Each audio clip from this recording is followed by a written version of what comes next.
السلام علیکم ورحمۃ اللہ وبرکاتہ۔ الحمد للہ رب العالمین والصلاة والسلام علی سید الانبیاء والمرسلین، اما بعد فاعوذ باللہ من الشیطان الرجیم، بسم اللہ الرحمن الرحیم۔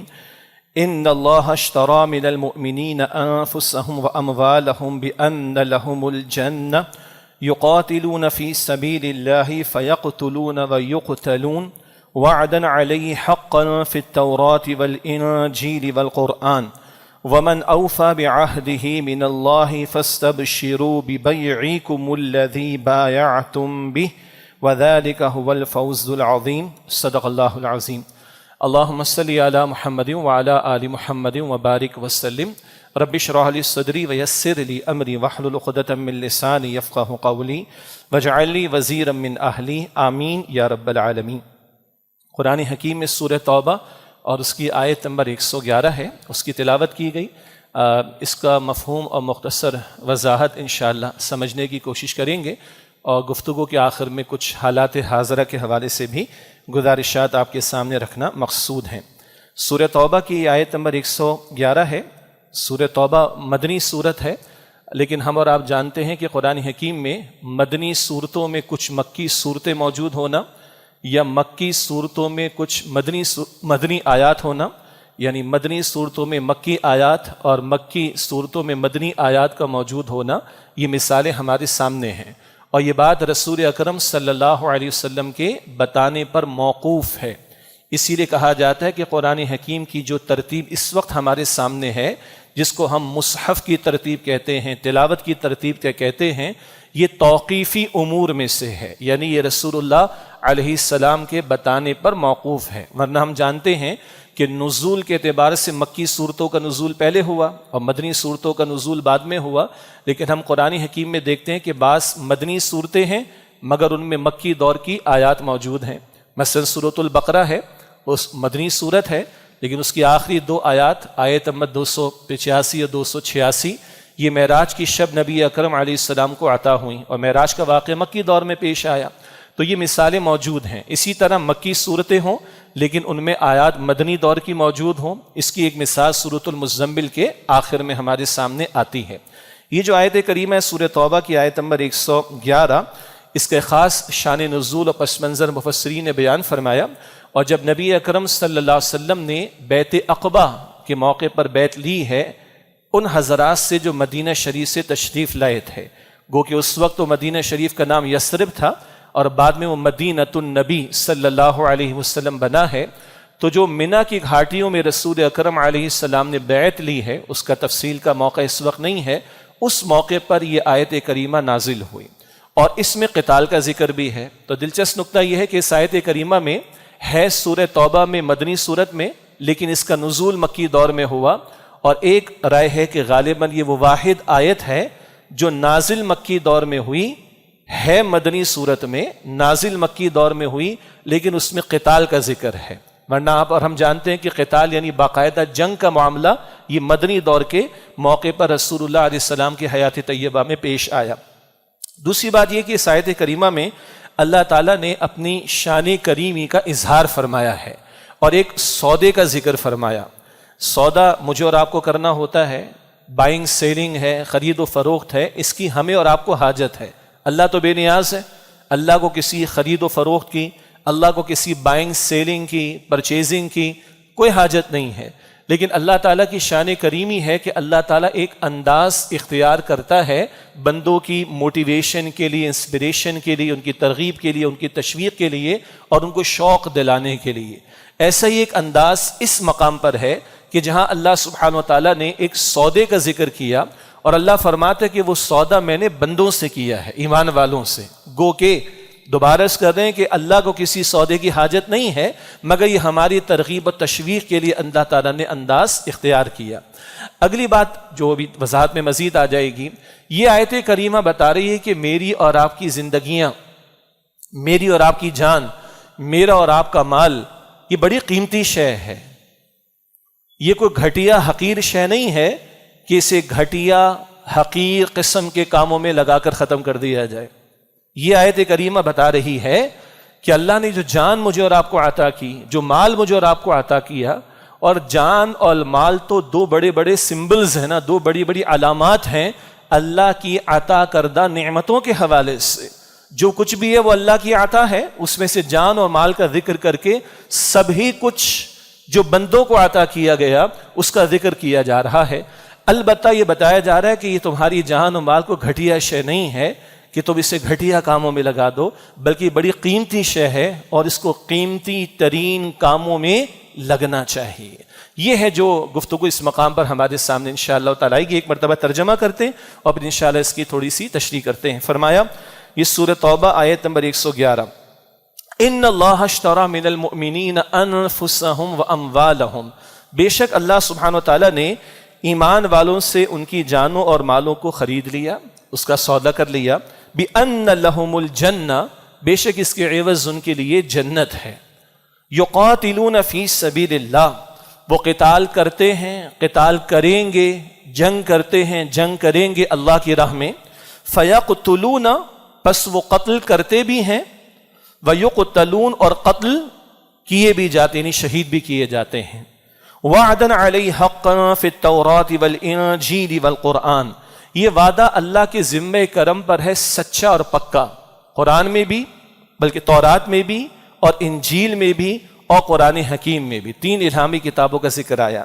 ومن اوفی بعہدہ من اللہ، اور اللہ تعالیٰ سے بڑھ کر کون ہوگا اپنے وعدے کو پورا کرنے والا، فاستبشروا ببیعکم الذی بایعتم بہ، پس اس سودے پر خوشیاں مناؤ جو تم نے اس اللہ سبحانہ وتعالی سے کر لیا، وَذَلِكَ هُوَ الْفَوْزُ الْعَظِيمُ، اور یہی عظیم کامیابی ہے۔ یہ تو ہے ترجمہ اس آیت کا سورہ توبہ کی آیت نمبر 111 کا، جہاں ایک اعلیٰ ترین سودے کو اللہ سبحانہ وتعالی بیان فرما رہا ہے، اور وہ سودا اللہ کہتا ہے میں نے ایمان والوں سے کیا ہے، اور اس سودے کے عوض اگر وہ اس کے تقاضے پورے کریں تو ان کے لیے جنت کا وعدہ ہے۔ جنت دیکھی نہیں ہے، بہرحال آپ کا میرا ایمان تو ہے، اگر یہ ایمان نہیں تو مسلمان نہیں۔ الذین یؤمنون بالغیب، غیب پر ایمان رکھتے ہیں، اللہ تعالی ہمارے اس ایمان کی مضبوطی ہمیں عطا فرمائے۔ لیکن بہرحال کہیں کوئی شک کوئی شبہ دیکھا نہیں ہے نا، نقد تو ہے نہیں، ادھار کا معاملہ پتہ نہیں ہوگا کہ نہیں ہوگا، تو اللہ نے تاکید در تاکید کا اسلوب اختیار کیا بندوں کو یقین دلانے کے لیے۔ اللہ تعالیٰ ویسے کوئی بات قرآن حکیم میں بیان فرما دے بڑی بات ہے، مگر وہ تاکید در تاکید کا اسلوب اختیار فرمائے تو اس میں ایمفیسس اور توجہ کا معاملہ، زور دینے کا معاملہ اور بڑھ جاتا ہے۔ تو آج ایک سودے کا ذکر ہو رہا ہے جو مجھ سے اور آپ سے رب نے کیا ہے۔ پھر عرض کر رہا ہوں کہ رب کو سودے کی حاجت نہیں، یہ انداز اس کی شان کریمی کے اظہار کا ہے، بندوں کی تشویق اور شوق دلانے کے اعتبار سے۔ فرمایا جا رہا ہے کہ بے شک اللہ تعالیٰ نے ایمان والوں سے ان کی جانوں اور مالوں کا سودا کر لیا۔ اول تو اللہ کی شان کریمی دیکھیں، جو جان میرے اور آپ کے پاس ہے اس کا مالک کون ہے؟ اللہ۔ جو مال میرے اور آپ کے پاس اس کا مالک کون ہے؟ اللہ۔ جو کچھ میرے اور آپ کے پاس اس کا مالک کون ہے؟ اللہ۔ ہم کہتے ہیں میرا، آج تو اقدار بدل گئی نا، پہلے گھرانوں میں ہوتا تھا ایک ڈش ایک پلیٹ ہوتی تھی، اس میں سے ڈسٹریبیوٹ ہوتا تھا، سب مل کر کھاتے تھے۔ آج چھری بھی الگ ہے، کانٹا بھی الگ ہے، پلیٹ بھی الگ ہے، نیپکن بھی الگ ہے، اور چھوٹا سا بچہ بھی کہتا ہے میرا۔ اقدار بدل گئیں، ویلیوز بدل گئیں۔ اچھا تھوڑا اور آگے چلتے ہیں، نہیں رینٹ پہ نہیں، یہ میرا اونرشپ کا ہے، یہ گاڑی رینٹ پر نہیں ہے، میری اونرشپ میں ہے۔ اور بھارت پیپرز میں لکھا ہوا بھی ہے، دنیا کے حالات و تقاضے بھی ہیں، لیکن کیا ریئلی اونرشپ ہماری ہے؟ یہ ہے جو پوری سوچ کے زاویے کو بدل دینے والا تصور ہے۔ ہم مالک ہیں نہیں کسی شے کے، اور ہر نماز کے بعد آیت الکرسی کی تلاوت کرتے ہیں، کیا کہتے ہیں؟ لہو ما فی السماوات وما فی الارض، اللہ ہی کے لیے ہے، اللہ کے لیے جو کچھ آسمانوں میں اور زمین میں ہے۔ ہمارا تصور یہ کہ ہمارا کچھ ہے ہی نہیں، مالک اللہ ہے، ہم تو امین ہیں، ہمارے پاس یہ سب کچھ امانت ہے، ہم کسٹوڈینز ہیں، ہم ٹرسٹیز ہیں، ہم ان چیزوں کے مالک نہیں۔ اور جب مالک نہیں تو مرضی کس کی چلے گی؟ مالک کی چلے گی نا، مالک تو ہم نہیں، اصل مالک کون ہے؟ اللہ ہے، تو مرضی اس کی چلے گی۔ اب ہم یہ کہیں اور سنیں میرا جسم میری مرضی، it's my choice, it's my style, میری مرضی، عام سی بات ہے نا، کدھر کی میری اور آپ کی مرضی؟ جب کلمہ پڑھ دیا لا الہ الا اللہ تو ہینڈس اپ تو کر دیے نا، ہاتھ اٹھا دی، مرضی میری نہیں، الہ معبود وہ ہے محمد رسول اللہ، جیسے محمد مصطفیٰ علیہ السلام نے اس کی عبادت کا طریقہ سکھایا صلی اللہ علیہ وسلم۔ تو بہرحال تفصیل نہ ہو جائے زیادہ، عرض کرنے کا مطلب ہے کہ یہ تصور کہ میری اونرشپ ہے، یہ تصور کہ میرا ہے، یہ تصور کہ میری محنت کی وجہ سے ملا ہے، یہ تصور کہ میں ہی میں ہوں، یہ اسلامی تصور ہے ہی نہیں۔ یہ کافرانہ تصور ہو سکتا ہے، باغیانہ تصور ہو سکتا ہے، یہ سرکشی کا تصور ہو سکتا ہے، یہ طاغوتی رویہ ہو سکتا ہے، یہ ایک مسلمان کا رویہ نہیں ہو سکتا۔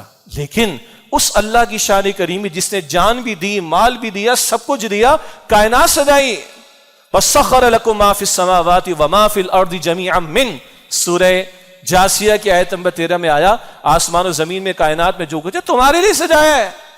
یہ سارا نظام عالم، یہ نظام کائنات، یہ دن، یہ رات، یہ سورج، چاند، ستارے، یہ ہوا، یہ سب کچھ کیا ہے؟ تمہارے لیے سجایا ہے۔ ہاں تمہیں اپنے لیے بنایا ہے، اپنی عبادت کے لیے بنایا ہے۔ بہرحال تو یہ سب کچھ اس کی عطا ہے، لیکن اس سب کے باوجود وہ ایک سودے کی آفر دے رہا ہے۔ پھر وہ بات، سودے کی حاجت اللہ کو نہیں، ہمیں ہوتی، اور سودا میں تو تب کروں کہ جب کچھ میرے ہاتھ میں ہو نا، کیش ہو، پلاسٹک منی ہو، ٹرانسفر کر سکوں، چاہے الیکٹرانک بیسس کے اوپر ہو، کچھ تو ہو میرا اپنا۔ لیکن اس کی شان کریمی وہ فرماتا ہے کہ ان اللہ اشترى من المؤمنین انفسهم واموالهم بان لهم الجنہ، بے شک اللہ نے ایمان والوں سے ان کی جانوں اور مالوں کا سودا کر لیا، اس کے عوض ان کے لیے جنت۔ اچھا یہ ساری جان لگا بھی دے تو کمال کیا ہے ہمارا؟ اسی کی دی ہوئی ہے۔ اور خوب کسی نے کہا کہ جان دی ہوئی اسی کی تھی، حق تو یہ ہے کہ حق ادا نہ ہو سکا۔ حدیث جامع ترمذی میں قیامت کا دن ہو، بندہ رب کے جلال کو دیکھے گا، اور ایک ایسا بندہ بالفرض سپوز کر لیں ایک شخص اپنی پیدائش کے وقت سے لے کر اپنی موت کے وقت تک سجدے کی حالت میں پڑا رہے، پیدائش سے لے کے موت تک سجدے کی حالت میں پڑا رہے، یہ شخص بھی رب کے سامنے کھڑا ہوگا، ساری زندگی کی اس عمل کی اس کی کوئی حیثیت نہیں ہوگی۔ تو سب کچھ لگا بھی دے تو اس کا ہے، ہمارا اس میں کمال کیا ہے؟ مگر اس کی شانی کریمی، وہ کہتا ہے میں تمہیں جنت دوں گا۔ جان اس کی دیوی، مال اس کا دیا ہوا، صلاحیت اس کی دیوی، سب کچھ اس کا دیا ہوا، وہ قبول فرما لے اس کی شان کریمی، ہمارا کمال کیا ہے؟ اور وہ کہے جنت عطا کروں گا۔ اچھا جنت کو بھی ہم شاید بڑا پارٹ ٹائم ایشو سمجھتے ہیں، شاید اگر کہیں ہے تو پرائرٹی میں تو شاید اکثر و بیشتر نہیں ہے۔ چیک کر لیں، جہنم کی تو بات اس آیت کریمہ میں نہیں ہے، اس کو بھی چیک کر لیجئے گا۔ محمد مصطفیٰ علیہ السلام بخشائیں، بعد از خدا بزرگ تو یہ قصہ مختصر، اللہ کے بعد سب سے بڑی ہستی محمد مصطفیٰ علیہ السلام کی، اور محمد مصطفیٰ علیہ السلام صبح کے اذکار میں 7 مرتبہ اللہم اجرنی من النار، اے اللہ مجھے آگ سے بچا لے۔ وہ بخشائیں، ہم ان کی شفاعت کی امیدیں لگائے بیٹھے ہیں، دعائیں کرتے ہیں۔ شام کے اذکار میں 7 مرتبہ اللہم اجرنی من النار، اے اللہ مجھے آگ سے بچا لے۔ اور انہوں نے جنت کا سوال کر کے بھی دکھایا، قیام اللیل رات کے اذکار میں والجنت حق والنار حق، اللہ کے رسول فرماتے اللہ جنت برحق ہے، اللہ جہنم بھی برحق ہے۔ انبیاء اور رسول نے جنت مانگنا سکھایا۔ ہم تو یہ چیک کر لیں کہ پچھلے 24 گھنٹے میں اللہ تعالیٰ سے شعوری طور پر، کانشیس لیول پر جنت کا سوال میں نے اور آپ نے کتنی مرتبہ کی ہے؟ ٹھیک ہے، واٹس ایپ پر اپنے پیاروں اور غیر پیاروں، جان پہچان والوں اور نہ جاننے والوں کو کتنا چیک کر رہے ہیں؟ سیاسی معاملات کی اپڈیٹس کے بارے میں کتنے فکر مند؟ ایک حد تک بات ٹھیک ہے، کوئی حرج نہیں، لیکن جنت جو سب سے بڑا مسئلہ ہے اس کے بارے میں کتنے فکر مند ہے؟ اللہ کے نزدیک کامیابی کیا ہے؟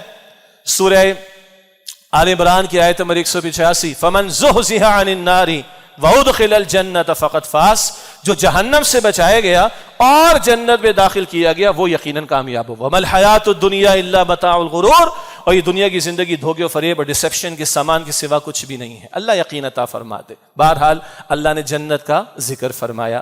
اب جنت اپنی جگہ بڑا موضوع ہے، اور بہرحال ہم سمجھتے ہیں کہ آج اس حوالے سے توجہ کا معاملہ نہیں۔ مکے کے 13 برس سیدنا بلال کو رضی اللہ عنہ جو کچھ ان پر بیتی ہے اور انہوں نے جھیلا ہے، تو اللہ نے 2/3 قرآن مکے میں نازل فرمایا جو اس عالم کی سیر ایمان والوں کو کرا رہا تھا کہ جنت ان کے سامنے ہے اور دنیا میں اللہ کی راہ میں آنے والی ہر مشقت وہ جھیل رہے ہیں۔ سینے پہ بھاری پتھر ہے، کتنا آسان ہے واقعہ بیان کرنا۔ منہ سے خون کی الٹی ہے، اور جبر ہے کہ کہو کہ اللہ کے سوا اور بھی معبود ہیں، اور وہ کہیں کہ احد احد، ایک اکیلا اللہ، اس کے سوا کوئی نہیں۔ وہ جنت کے نظارے ان کے سامنے قرآن حکیم میں، جب خباب میں نرد کو دہکتے انگاروں پر لٹایا جاتا ہے رضی اللہ عنہ، اور ان کی چربی کے پگھلنے کے نتیجے میں وہ دہکتے انگارے بجھتے ہیں اور ان کی کمر جو ہے وہ جل کر سیاہ ہو جاتی ہے۔ حضرت یاسر اور حضرت سمیہ رضی اللہ تعالی عنہما، یہ پہلا جوڑا جس کی شہادت دور نبوی میں ہوئی صلی اللہ علیہ وسلم کی دور میں، اللہ کے رسول علیہ السلام نے دنیا کے بہت کوئی ترقی کے نظارے ان کے سامنے نہیں رکھے۔ اللہ کے رسول فرماتے اصبروا یا آل یاسر فإن موعدکم الجنہ، اے یاسر کے گھر والوں صبر کرنا، بے شک تمہارے لیے جنت کا وعدہ ہے۔ تو یاسر شہید ہوئے، حق کو نہیں چھوڑا ہے۔ اور پہلی شہادت ہماری بہنیں بھی سنیں، پہلی شہادت ایک خاتون کی بی بی سمیہ کی رضی اللہ تعالی عنہا، رسول اللہ علیہ السلام کی مبارک جد و جہد کے دوران میں بڑی بے دردی کے ساتھ ابو جہل بدبخت نے انہیں شہید کیا۔ وہ اللہ کی بندی شہید ہونے کو تیار، حق چھوڑنے کو تیار نہیں۔ یاسر شہید ہونے کو تیار، حق چھوڑنے کو تیار نہیں۔ کیا شے تھی ان کے سامنے؟ یہ تو نہیں تھا کہ تمہیں اتنے ڈالرز مل جائیں گے اور تمہیں جناب یہ اتنا پیسہ مل جائے گا، اتنے محلات مل جائیں گے۔ ہاں، بعد میں حضور نے قیصر کے محلات اور کسرا کے کنگنوں کا ذکر بھی کیا، اس کی نفی ہم نہیں کرتے، وہ بھی اللہ کے رسول نے فرمایا۔ مگر یہاں 13 برس میں بنیادی طور پر جو شے ایمان والوں کو سب کچھ لگانے کھپانے کے لیے قربان کر رہی ہے، وہ اللہ کے وعدے اور جنت کے وہ نظارے جو بار بار قرآن حکیم ان کے سامنے رکھتا ہے۔ یہ اپنی جگہ بڑا موضوع ہے۔ اللہ فرماتا ہے حدیث قدسی بخاری شریف میں، اللہ فرماتا ہے میں نے اپنے نیک بندوں کے لیے وہ کچھ تیار کیا، ما لا عین رأت ولا اذن سمعت ولا خطر علی قلب بشر، کسی آنکھ نے نہیں دیکھا، کسی کان نے نہیں سنا، کسی کے دل میں اس جنت کا خیال تک نہیں آیا۔ اللہ ہمیں یقین عطا فرما دے۔ اللہ کے پیغمبر فرماتے ہیں صلی اللہ علیہ وسلم، پچھلی روایت بخاری کی، اگلی روایت مسلم شریف کی، آخری بندہ جو جہنم سے نکال کر ساری سزائیں بھگتے گا، اللہ محفوظ رکھے، آخری بندہ جو جہنم سے نکال کر جنت میں داخل کیا جائے گا، اس کی جنت کتنی بڑی ہوگی؟ ڈی ایچ اے کراچی، بحریہ ٹاؤن کراچی، اس دنیا سے 10 گنا بڑی جنت، دنیا، ناٹ کراچی پاکستان ایشیا، دنیا سے 10 گنا۔ عجیب لگ رہا ہے نا؟ تو اللہ کے رسول بھی مسکرائے صلی اللہ علیہ وسلم۔ جس بندے سے اللہ کلام فرمائے گا وہ کہے گا اللہ تو مجھ سے مذاق تو نہیں کر رہا، تو جہنم سے نکال رہا ہے مجھے، بڑی نعمت، اور جنت کا کارنر پلاٹ بھی مل جائے تو بڑی بات ہے نہ، اس دنیا سے 10 گنا بڑی جنت اس کی جو آخری والا جہنم سے نکال کر جنت میں داخل کیا جائے گا۔ پہلے والوں کی جنت کیسی ہو؟ صدیق اکبر کی جنت کیا ہوگی؟ عمر فاروق کی جنت کیا ہوگی رضی اللہ عنہما؟ حضور نے فرمایا عمر تیرا موتیوں والا محل دیکھ کر میں آیا۔ اور انبیاء اور رسول کی جنت کیا ہوگی؟ اور محمد مصطفیٰ علیہ السلام کی جنت کے نظاروں کا عالم کیا ہوگا؟ اللہ یقین عطا فرمائے، اللہ یقین عطا فرمائے۔ فرمایا ان اللہ اشتری من المؤمنین انفسهم واموالهم بان لهم الجنہ، بے شک اللہ تعالیٰ نے ایمان والوں سے ان کی جانوں اور مالوں کا سودا کر لیا، اس کے عوض ان کے لیے جنت ہے۔ ہاں، فری میں تو بچے کو تعلیم بھی نہیں مل پاتی، عام طور پر فری میں تو ابھی دوپہر کا لنچ بھی نہیں ملے گا، الا کہ کوئی چیریٹیبل بیسس پہ کسی ادارے کے اندر کھا رہا ہو تو بات الگ ہے۔ اللہ کی جنت فری میں ملے گی، آن لائن آرڈر پہ مل جائے گی، گھر بیٹھے مل جائے گی، مہینے کی تنخواہ تو جان کھپائے بغیر ملتی نہیں۔ آج تو بزنسز کو بچانے کے مسئلہ آ گیا ہے، بچایا جانا بزنس کا جان لگائے بغیر ممکن نہیں۔ ہم جنت چاہتے ہیں کہ ٹھنڈے ٹھنڈے گھروں میں بیٹھ کے مل جائے گی، آرام سے بیٹھے بیٹھے مل جائے گی، محض تمناؤں سے مل جائے گی، محض دعاؤں سے مل جائے گی، محض عمدہ بیانات سن کر سبحان اللہ اور آمین کہنے سے مل جائے گی، نہیں۔ یقاتلون فی سبیل اللہ، اب یہ اللہ فرما رہا ہے کہ جو تمہیں جنت دے رہا ہوں میں، یہ جنت تو ملے گی، یہ سودے کے تقاضے تو سنو۔ یقاتلون فی سبیل اللہ، وہ قتال کرتے ہیں اور کریں گے اللہ کی راہ میں۔ یہ فعل مضارع ہوتا ہے عربی میں جس میں حال مستقبل، پریزنٹ فیوچر دونوں کا ترجمہ کیا جاتا ہے۔ یقاتلون فی سبیل اللہ، وہ جنگ کرتے ہیں اور کریں گے اللہ کی راہ میں۔ فیقتلون ویقتلون، پس وہ قتل کرتے بھی ہیں اور قتل یعنی شہید ہوتے بھی ہیں۔ ہاں، ہمارے دین نے جنگ کے بارے میں احکامات عطا کیے ہیں، تمام الہامی کتابوں میں جنگ کے بارے میں احکامات ہیں۔ ہاں، اللہ کے رسول مکرم رحمت للعالمین صلی اللہ علیہ وسلم تو انہوں نے جنگ کے بارے میں بھی جو ہدایات عطا فرمائی وہ رحمت بھری ہیں، اور ہاں جب شرائط پوری ہوں تو قتال بھی کیا جائے گا، اور ہاں اس قتال کے مقاصد بھی جا بجا قرآن حکیم بیان فرماتا ہے۔ البتہ جیسے کسی حکم کے لاگو ہونے کے لیے کوئی پری کنڈیشنز ہوں گی، اسی طرح قتال کا حکم لاگو ہو اس کی بھی کنڈیشنز ہوں گی۔ ایک صاحب ابھی کچھ کمانے کے قابل نہیں ہے اور وہ صاحب نصاب نہیں ہے تو زکوٰۃ کا حکم لاگو نہیں ہوگا، حالانکہ زکوٰۃ کا حکم تو قرآن حکیم میں موجود ہے، نماز کا حکم بھی موجود ہے، مگر 6 سال کے بچے پہ نماز فرض نہیں ہے۔ تو جیسے نماز کے لیے، زکوٰۃ کے لیے، حج کے لیے پری کنڈیشنز ہیں، کچھ تقاضے ہیں کہ وہ پورے ہوں گے یا شرائط پوری ہوں گی تو حکم لاگو ہوگا، اسی طرح قتال کی بھی شرائط ہے، وہ تفصیل اپنی جگہ پر ہے۔ بتایا کیا جا رہا ہے، اللہ کی جنت چاہتے ہو سستی نہیں ہے، اس کے لیے بہت کچھ لگانا پڑے گا۔ اس بہت کچھ لگانے کی انتہا کیا ہو سکتی ہے کہ جان تک کا نذرانہ رب کے حضور پیش کرنے کا موقع ہے تو پیش کرنے کے لیے تیار رہو۔ یہ انتہا ہے نا، جان لگا دینے کے بعد تو کچھ بچا نہیں بندے کے پاس۔ اللہم ارزقنا شہادۃ فی سبیلک، کہ اللہ اپنی راہ میں شہادت کا رتبہ عطا فرما۔ آج امت زوال کا شکار ہے اور ساری دنیا مل کر ہمارے فیصلے کر رہی ہے، اور ہمارے فیصلے بجلی کے بل کے بارے میں وہ بیٹھ کے کرتے ہیں۔ کہاں ہمیں دنیا کو لیڈ کرنے کے لیے اللہ نے کھڑا کیا تھا، اور آج ہمارے 75 برس ہو جانے کے بعد بھی فیصلے دوسرے کر رہے ہیں۔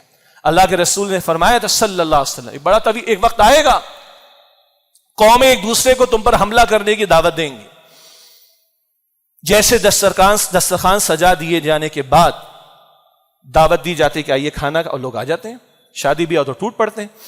تو پوچھا گیا یا رسول اللہ کیا ہماری تعداد کم ہوگی جو قومیں ایک دوسرے کو انوائٹ کریں گی ہم پر حملے کرنے کے لیے؟ نہ بل انتم کثیر، تمہاری تعداد تو بہت زیادہ ہوگی۔ تو یا رسول اللہ تعداد زیادہ تو پھر یہ کیوں ہوگا ہمارے ساتھ؟ فرمایا تمہیں وہن پیدا ہو جائے گا۔ یا رسول اللہ یہ وہن کیا ہوتا ہے؟ ابو داؤد شریف کی روایت ہے یہ۔ فرمایا حب الدنیا و کراہیت الموت، دنیا کی محبت اور موت سے نفرت۔ آج الا ماشاء اللہ، یہ تو مسجد ہے، جمعے کا خطاب ہے تو ایک اچھا ماحول ہے، بات سن لیتے ہیں لوگ۔ عام حالات کے اندر موت کی بات، بھائی ذرا اچھی بات زبان پر لے کر آئی، کیوں یہ کوئی کڑوی بات آ گئی کیا آپ کو مجھے موت نہیں آنی ہے کیا؟ سننے کو تیار نہیں، اور ہم لوگ مرنے کو تیار ہیں۔ رائٹ ناؤ میرے سامنے گھڑی میں 1:35 ہو رہے ہیں، میں اپنے آپ سے پوچھوں، آپ اپنے آپ سے پوچھیں، ابھی اسرائیل آ جائیں لینے کو، جانے کو تیار ہیں ہم؟ ہو سکتا ہے ہم کہتے ہیں ہاں جمعے کا خطاب ہے، مسجد ہے، بہترین، yes we are ready. Are we ready? ہمارے معاملات سیٹل ہیں اللہ کے ساتھ، بندوں کے ساتھ، مالی معاملات، حقوق العباد کے معاملات، اور یہ اللہ نے قرآن دیا ہے مجھے اور آپ کو اپنی سب سے بڑی نعمت کے طور پر، اور محمد رسول اللہ کی ذات اقدس صلی اللہ علیہ وسلم، ان کی تعلیمات کے حوالے سے معاملات سیٹ ہیں۔ اب میں اپنے آپ سے، آپ اپنے آپ سے پوچھیں، ہم لوگ 1:36 پہ مرنے کو تیار ہیں؟ یہ آج امت کا مسئلہ، دنیا کی محبت اور موت سے نفرت۔ جب یہ تم میں آئے گا یہ وہن ہے، اور قوم ایک دوسرے کو حملہ کرنے کی تم پر دعوت دیں گی۔ اور قرآن کریم کیا بتا رہا ہے؟ تمہیں جنت چاہیے تو تم تو جنگ کے لیے تیار ہوگے جب موقع آئے گا، جان دینے کے لیے تیار ہوگے جب موقع آئے گا، اور سامنے اللہ کا دشمن کھڑا ہوگا، دین کی راہ میں رکاوٹیں ڈالنے والا کھڑا ہوگا، بندوں پر ظلم کرنے والا کھڑا ہوگا، تو گردن بھی اڑائی جائے گی اس کی، اور تم بھی اللہ کی راہ میں اپنی گردن پیش کرنے کے لیے تیار رہو۔ یہ ہائیسٹ لیول پر تقاضا ہے۔ اس جنت کو چاہتے ہو جو رب نے وعدہ دیا، تو یہاں تک کے تقاضے آ سکتے ہیں۔ جب آخری تقاضا بیان کر دیا گیا تو اس سے نیچے کے تمام تقاضے یہاں پر آلریڈی انڈرسٹوڈ ہیں۔ کیا مطلب؟ باقی سارے تقاضے آ گئے۔ اب نماز کا تقاضا تو کھڑے ہو جاؤ، زکوٰۃ کا تقاضا تو ادا کرو، روزے کا تقاضا تو ادا کرو، حرام سے بچنے کا تقاضا حرام چھوڑو، سود سے بچنے کا تقاضا سود کو چھوڑو، حلال کمانے کا تقاضا تو حلال پہ اکتفا کرو، حرام کی طرف نہ جاؤ۔ اسی طرح اور دین کے تقاضے، دعوت دین کا تقاضا تو ختم نبوت کا عقیدہ رکھتے ہو، ختم نبوت کے بعد تمہاری ہماری ذمہ داری اللہ کے بندوں تک اللہ کے دین کو پیغام اس کا پہنچانے کی، اس کے لیے کھڑا ہونا یہ بھی تقاضا، اور اقامت دین کے لیے اللہ کے دین کو قائم کرنے کے لیے جد و جہد کرنا یہ بھی تقاضا شامل۔ تو جب بالکل آخری حد والے تقاضے بیان کر دیے گئے، قتال تک کا معاملہ پیش آ سکتا ہے، تو اس سے کم فرائض واجبات ہو، حرام سے بچنے کی بات ہو، دعوت دین کا تقاضا ہو، اقامت دین کی جد و جہد ہو، اللہ کے کلمے کی سربلندی کے لیے جان، مال، وقت، صلاحیت، اولاد سب کچھ کھپانے کا تقاضا ہو، یہ سب لگانے کے لیے کھڑے ہو جاؤ۔ اور وہ جو میں نے دعا کی تھی، اللہم ارزقنا شہادۃ فی سبیلک، کہ اللہ اپنی راہ میں شہادت کا رتبہ عطا فرما۔ اللہ کے پیغمبر نے فرمایا ہے صلی اللہ علیہ وسلم، مسلم شریف کی روایت ہے، جس کے دل میں تمنا بھی نہیں، بلکہ اس سے قبل یہ کہ جس نے کبھی کسی غزوہ میں نہ تو شرکت کی، نہ اس کے دل میں تمنا تھی کہ میں راہ خدا میں شہید ہو جاؤں، اس حال میں موت آ گئی اس کو، تو یہ نفاق کی ایک شاخ پر دنیا سے جا رہا ہے، نفاق کی ایک شکل پر دنیا سے جا رہا ہے۔ اگر شہادت کی تمنا بھی نہیں اور جا رہے دنیا سے، نہ غزوہ میں شرکت کا موقع آیا، نہ اس نے تمنا رکھی کہ اللہ کی راہ میں شہید ہو، اور اس حال میں دنیا سے جا رہا ہے، تو نفاق کی شکل پر دنیا سے جا رہا ہے۔ اللہ اکبر، اللہ ہر حضور کی دعا سنیں صلی اللہ علیہ وسلم۔ ہم نفاق کو بڑا لائٹ لیتے ہیں، حضور نے دعا فرما کر امت کو تعلیم کی ہے، اللہم طہر قلبی من النفاق، سنن نسائی کی روایت ہے، اے اللہ میرے دل کو نفاق سے پاک کر دے۔ حضور یہ دعائیں کر رہے صلی اللہ علیہ وسلم، تو مجھے اور آپ کو امتیوں کو نفاق کے مرض کے بارے میں کتنا فکر مند ہونا چاہیے اندازہ کیا جا سکتا ہے۔ فرمایا اللہ اکبر، یقاتلون فی سبیل اللہ، وہ قتال کرتے ہیں اور کریں گے اللہ کی راہ میں، فیقتلون ویقتلون، پس قتل کرتے بھی اور قتل ہوتے بھی ہیں، یعنی شہید۔ وعدنا علیہ حقا فی التوراۃ والانجیل والقرآن، یہ وعدہ اللہ کے ذمہ کرم پر ہے پکا، تورات میں بھی اور انجیل میں بھی اور قرآن حکیم میں بھی۔ یہ وہ بات آ رہی ہے، جنت دیکھی نہیں ہے نا، اللہ تاکید کا اسلوب، ایمفیسس کا انداز اختیار کر رہا ہے۔ ارے یہ وعدے اللہ نے تورات میں بھی دیے، آج بھی جو ایکسوڈس کی کتاب ہے، کتاب خروج، اس میں بھی باتیں، یہ ہمارا میدان نہیں، ہمارے مفسرین نے جو نقل کیا وہ آپ سے میں شیئر کر رہا ہوں، کہ بک آف ایکسوڈس، یہ کتاب خروج میں بھی بات موجود ہے، اپنی جان سے بڑھ کر اپنے رب سے محبت کرو اور اپنی جان کو اپنے رب کی خاطر لگانے کے لیے تیار ہو جاؤ۔ اسی طرح جو نیو ٹیسٹمنٹ ہے، انجیل جسے عام طور پر ہم کہتے ہیں، اس میں جو بک آف میتھیو ہے، یہ بھی عجیب بات ہے، بک آف میتھیو ہے بک آف اللہ نہیں ہے وہ، استغفر اللہ، یعنی وہ تو تبدیلیاں ہو گئی ہیں، بہرحال مارک ہے، لیوک ہے اور میتھیو ہے، بہرحال تو جو متی کی انجیل اس میں لکھا ہے، جو اپنے گھر بار کو رب کی خاطر چھوڑے گا، اللہ ہمیشہ کی زندگی عطا فرمائے گا اس کو۔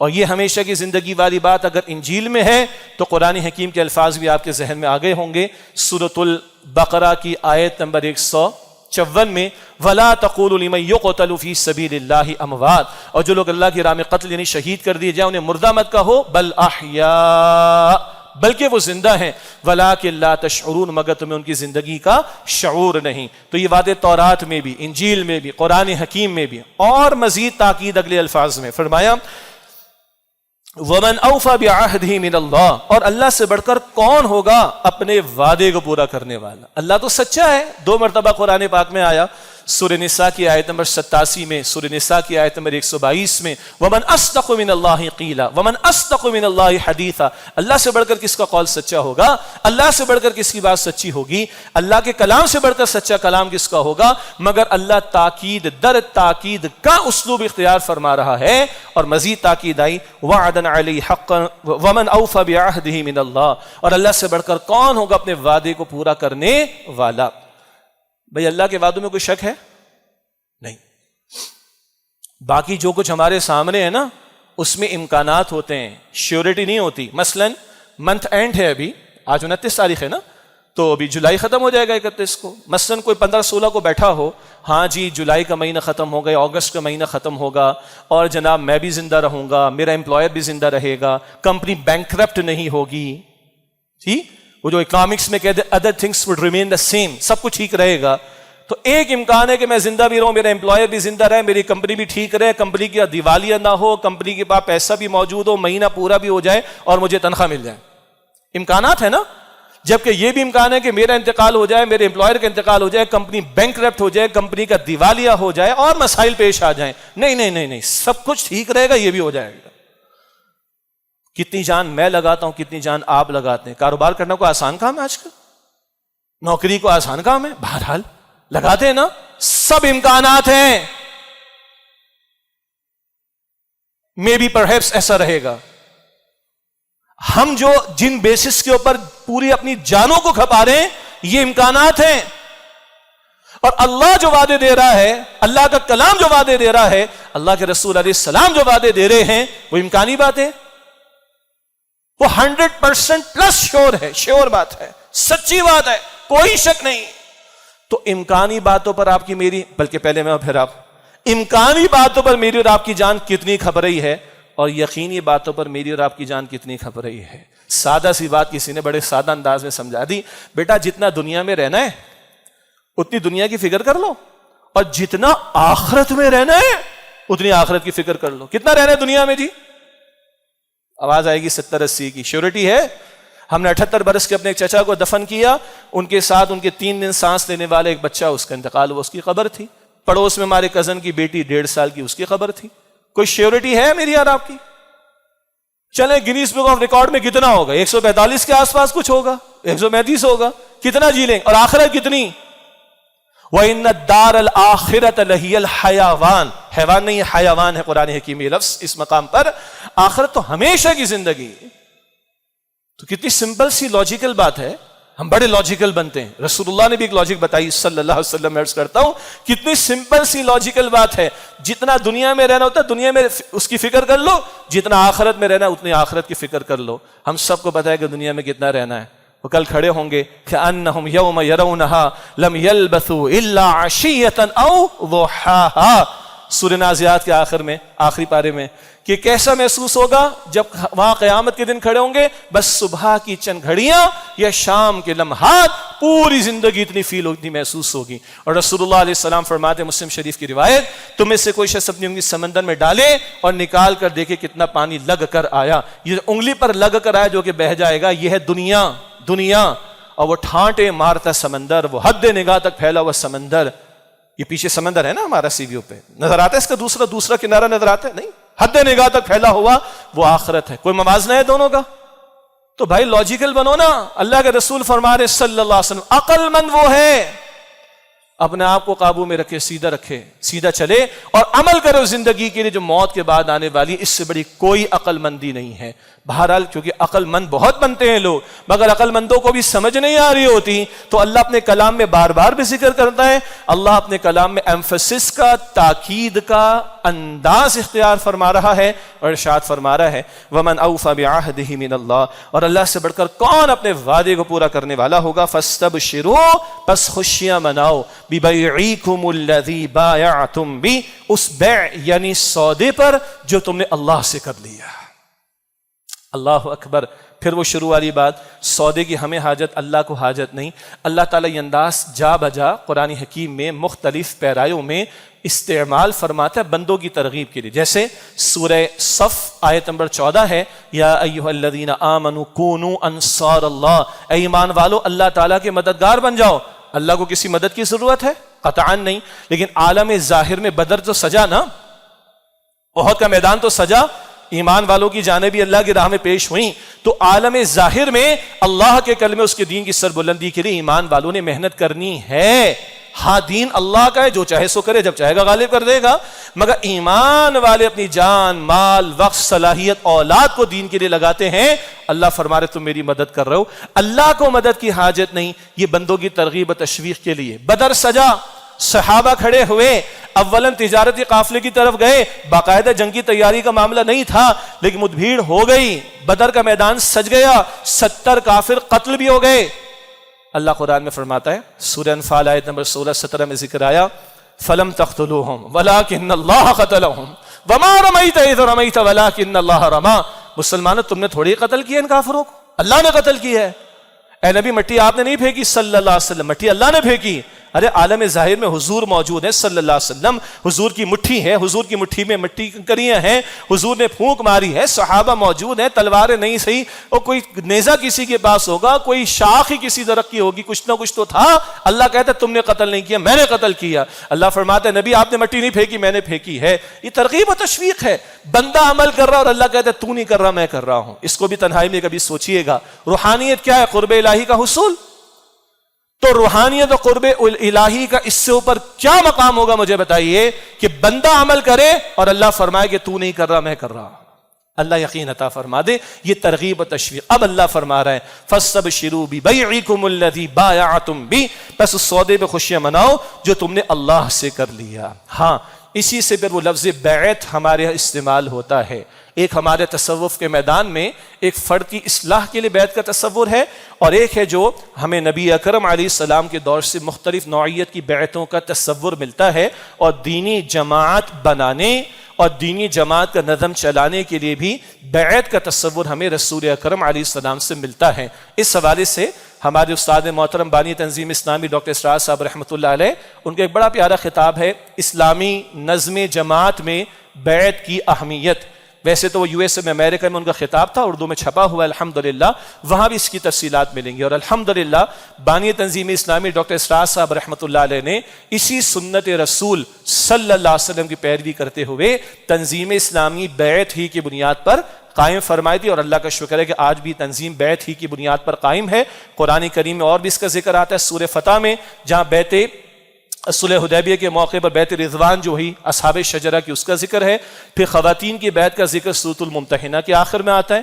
پھر احادیث میں، سیرت کی کتابوں میں اللہ کے رسول کے واقعات ہمیں ملیں گے، اور خلفائے راشدین کی بیعت کا تصور ملے گا. سو مچ سو کوئی تحریک کبھی برپا ہوتی، ابھی محرم الحرام کا مہینہ شروع ہوگا، ذکر بھی آئے گا. سیدنا حسین کی بھی تحریک برپا ہوئی، انہوں نے بھی بیعت کی بنیاد پر وہ سارا سلسلہ آگے بڑھایا.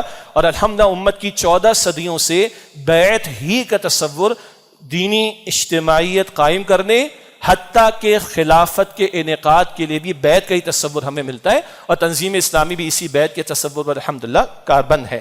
آخر میں فرمایا وَذَلِكَ هُوَ الْفَوْزُ الْعَظِيمُ، اور یہی عظیم کامیابی ہے. ہم نے مرنے کے بعد بندوں کو جواب نہیں دینا ہے، ہم نے اپنے رب کو جواب دینا ہے. رب اس کو کامیابی کہتا ہے.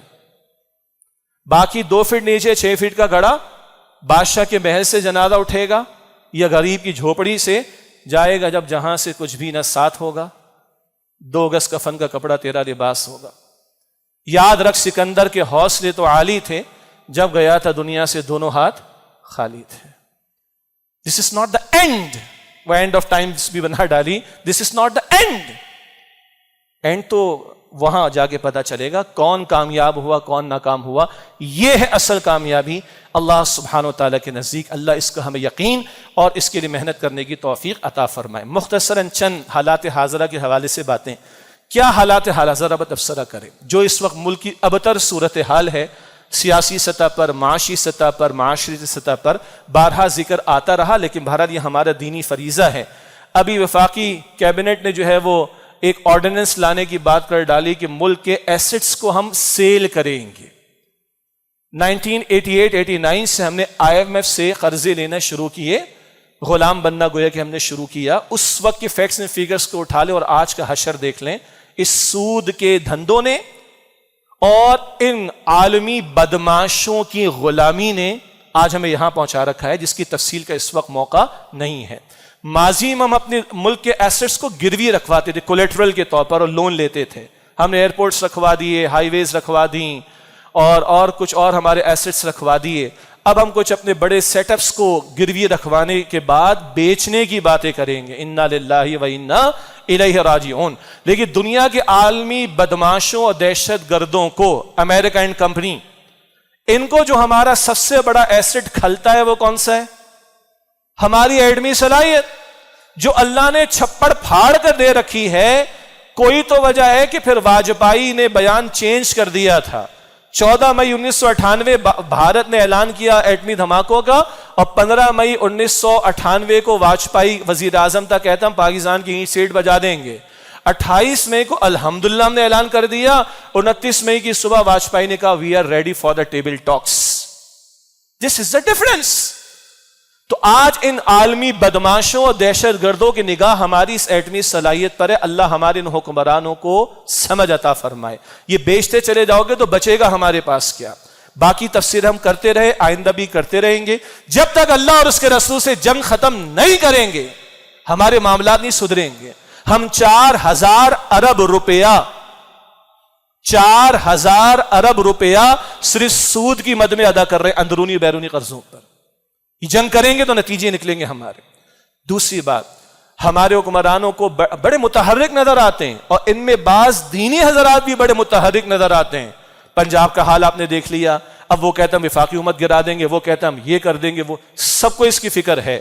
لیکن جو ابھی تباہی بلوچستان کے اندر آئی، 150 افراد کی ہلاکت کا معاملہ، کتنی بستیاں اس میں ڈوب گئی ہیں، نہ حکمرانوں کی طرف سے نہ اپوزیشن کی طرف سے کوئی شنید ہے کہ کوئی بات ان کے حوالے سے کی گئی ہو۔